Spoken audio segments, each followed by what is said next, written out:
Welcome to the morning inbox. Today we have the pleasure of having a guest artist who is Frederique Pisuisse, and we will talk with her about taxation, economy, and the art world. And welcome, Frederique. Thank you. Thanks. And we will also have a secret guest here with us, who will be interviewed by Frederique. So Yeah. I give you. Okay.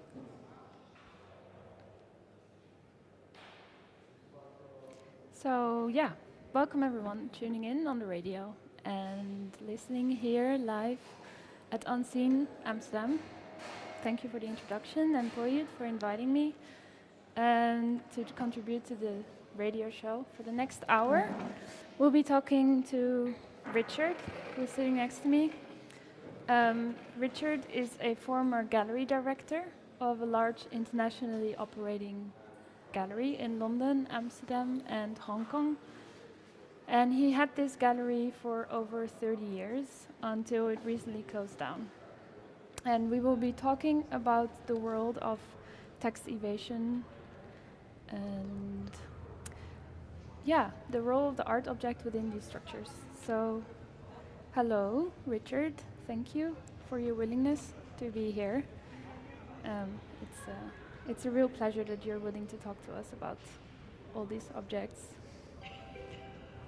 Hello, pleasure to be here. So first of all, Richard, tell us, maybe it's good to mention that Richard is not your real name, and some of the facts of your story have been altered, and you're not actually visible here in the booth, you're disguised. So can you please start explaining by why that is? Well, first of all, the art market is a deregulated market. There are no rules about prices of artworks and speculation. Mobility and flow are very important when it comes to art selling. Generally, even though I left the business for now, I left traces that should not be disturbed.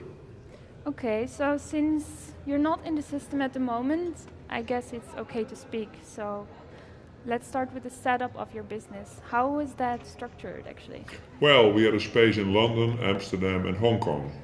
The London gallery was mainly profitable because of a tax status you can get there in agreement with the government. This arrangement is very unique in the EU. The UK already has the lowest import VAT of 5% of Europe. Okay, so Richard, are you saying that with this scheme you don't have to pay tax at all? But with this scheme, you can import without paying tax at all. Okay, yeah, that's what I asked. Can all galleries import works like this then, with this full TA authorization? The full TA authorization is something you get as a body, so as the gallery. The HMRC, Her Majesty's Revenue and Customs, first goes through the books, and after it being all in order, on paper of course, you can get full TA authorization. My gallery was specialized in importing artworks from the US. We moved a lot of artists to New York, paid for their studio, and moved them to have their practice there. So is it cheaper to pay for an artist to live in the US than having them produce the works in the EU because of this full TA status? Importing works from outside the EU is eventually cheaper than having the works produced within the EU. So let me understand it correctly. Is that then fraud in itself already because you have them in the US? The part where we move the artist, no, that's just smart business, I would say. Okay. It's turning into fraud when you misuse certain rules. In our gallery, it was very normal to receive artworks from the artist based in New York and not pay the duties by replacing the original object with a so-called replica, usually a picture of the original printed on canvas. What do you mean replica? Like how would that work exactly? You import a small 30 by 40 drawing, you send it back to the US through a so-called dirty shipper But instead of sending the original, you can send back the replica. So the dirty shippers are the ones that are facilitating the fraud then?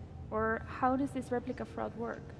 Shippers are the people that ship the physical artworks from a gallery to a buyer, or from an art fair like this one to other countries. A dirty shipper is a shipper that looks away when you do fraudulent stuff. Not all shippers are dirty shippers actually.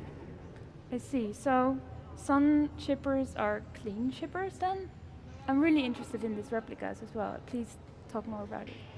We do a similar trick with bonded warehouses. Collectors purchase the art purely for investment purposes. Most European countries have bonded warehouses within their borders, like France, Germany, Luxembourg, and the United Kingdom. But the king of all freeports is, of course, tax haven Switzerland. Ah, you must know then. This guy, he's called Yves Bouvier or something. My friend, the owner of many freeports, Yves Bouvier, he was accused of fraud and money laundering. Yeah, I heard about this story. He was flipping the artworks and selling them for much more money than he bought them, right? So tell me, what is the role of the artwork in the process of the tax evasions? Oh, for example, a client buys a large oil canvas.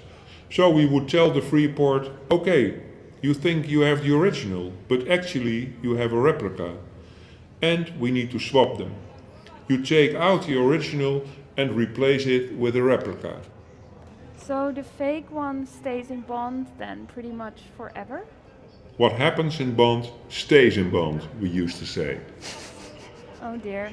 So the fake artwork goes into the warehouse while the original is shipped as a fake. That's amazing.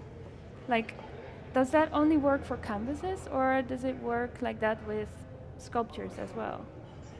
It's harder with sculpture, but not impossible.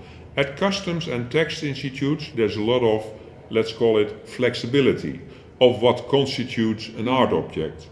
Regulations and the law always start with definitions. And art is not so easily definable in the sense that an artwork can be everything from an oil canvas to 3 basketballs in a water tank. Therefore, when does the artwork as a whole exist? Wow.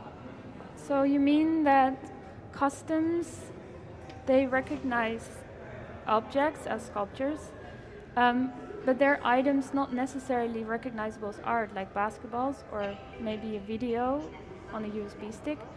That's almost a philosophical question for customs, like what is art, or when does an artwork come into place, and they need to answer that. I thought it would be interesting to talk about movement. The way objects move around the globe is not random. No, it's because of tax. If you buy an artwork at Art Basel, you save a lot of money on VAT. You just put the work in a car, drive it to wherever you live in Europe. That's why Art Basel is so important. Global movements are not at all random. So what about the works that are sold here on this fair then? Where do we go? I'm not sure where the photographs around us will end up, but at least a couple of them will never be shown again. And does that bother you in any way? Well, bother is a big word. I think art is more complex than schemes used to fraud. I also think that artists are reflecting more and more on these circumstances.